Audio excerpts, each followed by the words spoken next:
Graças e paz, irmãos. Aqui é o Jeremias, mais uma vez. Eu queria contar para vocês mais uma pequena história, tá? Que aconteceu esses dias.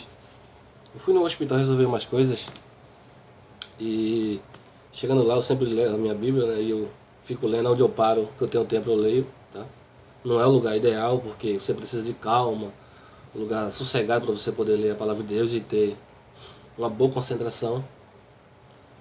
E chegando lá, eu estava lendo minha Bíblia, estava até lendo no livro de Reis, Primeira Reis, sobre o arrebatamento de Elias, o carro de fogo, o cavalo de fogo. É muito interessante.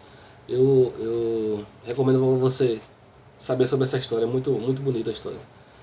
Então o que acontece? E passou uma enfermeira e falou assim, tá tendo um culto ali porque vocês não vão olhar. E aquilo me acendeu para mim olhar o culto. Né? Eu vou ser bem rápido, para não ficar longo o vídeo. E eu me inquietei e fui lá. Peguei minha Bíblia, essa daqui, e fui lá no culto ouvir. Né? E eu cheguei lá, irmão, era um rapaz, tinha mais ou menos umas 10 pessoas assim no corredor, umas 10 pessoas, e ele estava pregando.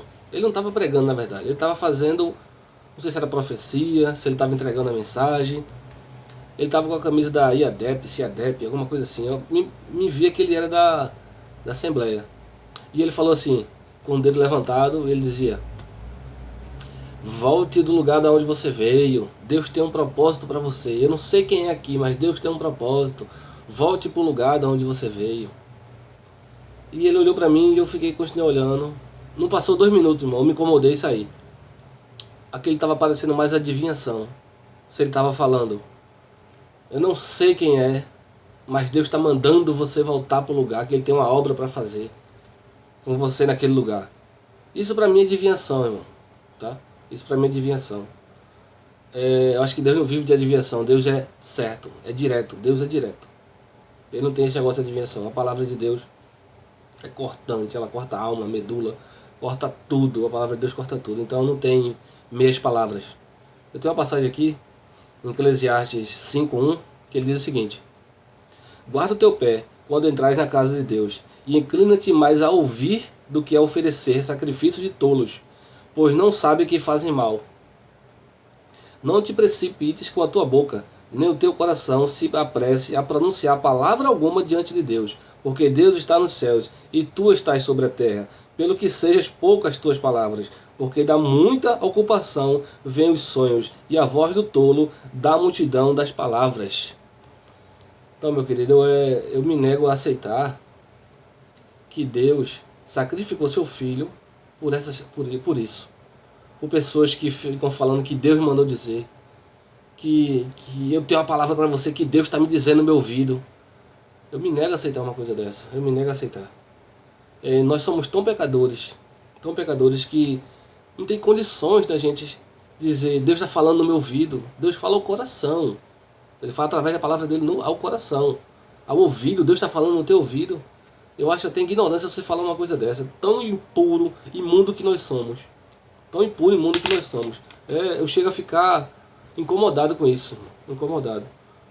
E eu vi agora no Facebook, alguém mandou um vídeo lá, 2 mulheres no ponto de ônibus dando show. No mínimo elas eram pentecostal. Não tenho nada contra os pentecostais, tá?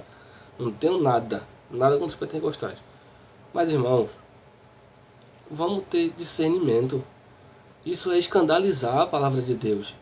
Lá em Êxodo 20 ele diz: não useis o nome do Senhor em vão. Isso é escandalizar a palavra de Deus. Isso é escandalizar o nome de Deus. Amigo, Deus não se deixe escarnecer. Aquele que o homem planta, ele semeará. Ele semeará, ele colherá. O que ele planta, ele colherá. Deus não se deixa escarnecer não, amigo. Não ache você que Deus se deixa não. Não se deixa mesmo, não se deixa mesmo. E tem coisas absurdas acontecendo. E eu me nego a aceitar uma coisa dessa.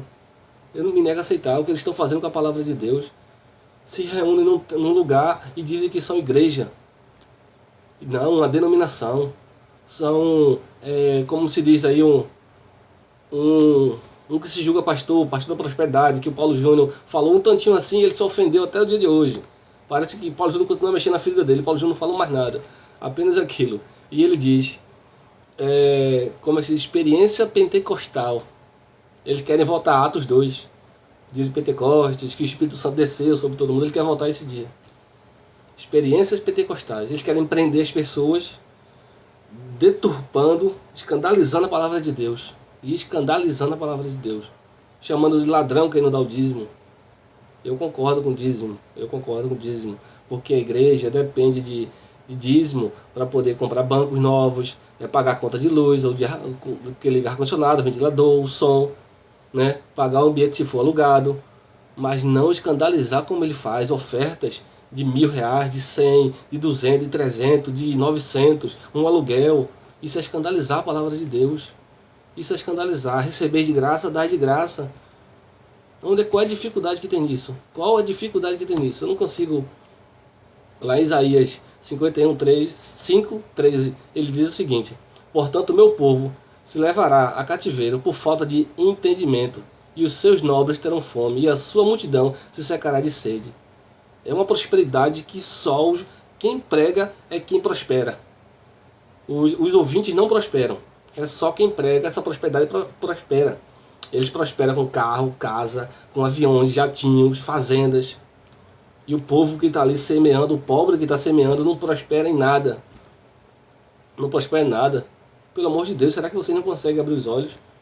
Na 1 João 4 diz o quê? Provai se todos os espíritos são de Deus, porque muitos falsos profetas já têm se levantado. Analisa as escrituras, analisa as escrituras. Oséias 4:12 diz: o meu povo consulta a sua madeira e a sua vara, lhe respondem, porque o espírito da luxúria os engana. Meu Jesus do céu. É tão simples, você estuda as escrituras, procura saber, se aprofunda na palavra de Deus. Procura, olha, uma coisa que Deus se agrada. Jeremias 9:23 e 24. Ele diz o seguinte: assim diz o Senhor: não se glorie o sábio na sua sabedoria, nem se glorie o forte na sua força, não se glorie o rico nas suas riquezas, mas o que se gloria, glorie-se nisto, em me conhecer e saber quem eu sou, o Senhor, que faço beneficência, juízo e justiça na terra, porque destas coisas me agrado, diz o Senhor. O Senhor se agrada a quem procura conhecê-lo. O Senhor não se agrada que você fique plantando bananeira, que você fique rodopiando, que você fique se jogando no chão, falando essas línguas que ninguém entende, que são línguas estranhas, porque em 1 Coríntios 14 fala em outras línguas, em Atos 2 fala em outras línguas. Irmão, abra os olhos, veja o que é que Deus quer finalmente de você. O que é que Deus quer seu? Ele acabou de dizer aqui que você conheça Ele. Ele se gloria em que você o conheça. Vou ler novamente. Mas o que se gloria, glorie-se nisto, em me conhecer e saber que eu sou o Senhor, que faço beneficência, juízo e justiça na terra, porque destas coisas me agrado, diz o Senhor. Jeremias 9:23 ao 24. É tão simples. É tão simples. Analisa as escrituras. Analisa as escrituras, irmão. Pare de ser ovelha sendo levado para o matadouro. Pare de ser ovelha, se arrependa dos seus pecados, volte para as escrituras, volte para as escrituras. Como foi que Deus criou o céu e a terra? A terra era sem forma e vazia. E o Espírito de Deus pairava sobre as águas. E Deus disse: haja luz. Bum, a palavra de Deus. Houve a palavra deu forma. E quando a gente tira a palavra, ela deforma o evangelho. Então, irmão, entre na palavra. Forme, cria forma em Deus, cria forma, arrependa-se e volte para a Escritura. Aprenda sobre a palavra, aprendei de mim, Deus diz, aprendei de mim, que sou manso. Que é tão difícil vocês verem um erro. Eu não estou querendo botar o dedo no olho de ninguém, irmão. Eu estou querendo te mostrar através da palavra de Deus aqui algumas coisas que são milhares, para advertência, para exortação, são milhares. Mas só uma coisa tão simples, te mostrar onde está errado, um erro através da Bíblia, e o que você deve fazer para agradar a Deus. Agradar. João 14 diz: aquele que tem os meus mandamentos e os guarda, esse é o que me ama. Então, se eu tenho os mandamentos e não guardo, eu não amo a Deus. E vivo dizendo que eu amo a Deus. Eu amo a Deus. Ah, Deus é tudo para mim. E eu continuo fofocando, traindo, me prostituindo, bebendo, fumando.